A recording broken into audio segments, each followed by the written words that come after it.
Welcome back mga party. Yun, may bago naman tayong i-troubleshoot. Roser 200 Kawasaki. Yan. Ang problema nito is walang ilaw na lumalabas sa kanyang indicator or panel. Yan yung i-troubleshoot natin kasi hindi na umiilaw yung kanyang panel. Pero yan, naka-on na yung susi pero wala pa rin ilaw na lumalabas. Yung panel na yan, yung tingnan natin kung anong problema. Mag trouble muna tayo sa kanyang wirings kung goods ba. Pero goods naman yung kanyang wirings. Tinanggal na natin yung kanyang paddleboard. Try natin palitan ng kapasitor.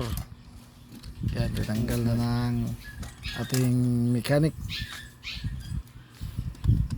kasi may una-una ng kagaya nito, walang ilaw na lumalabas. Pero pinalitan ng kapasitor is na goods na yung motor.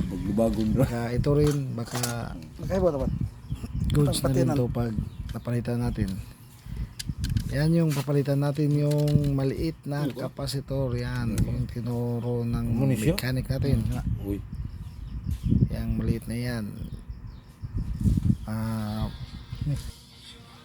Hinangin muna natin yung kanyang kapasitor na ipapalit natin para goods.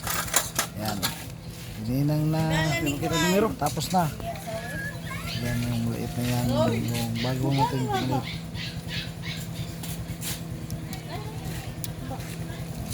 Dapat walang mga sayang na hinang dumikit sa ibang ano para hindi ma-grounded.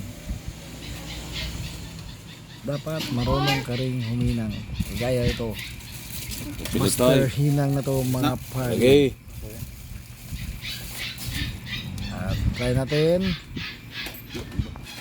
Tingnan natin kung goods na ba yung pinalit natin na kapasitor. Yan. Testing. Yun. Pumila na yung panel board ng Kawasaki Roser 200. Pag naka-encounter kayo nito, mapali gayahin. Grabe gumag mga namin. Para goods na makatipid naman kayo sa budget. Yan, yung 200 NS Roser. Ito na yung final testing mga party. Nakadip na yung mga cover. Goods na pwede ito nagpapakuha sa may-ari para magamit na itong motor na ito.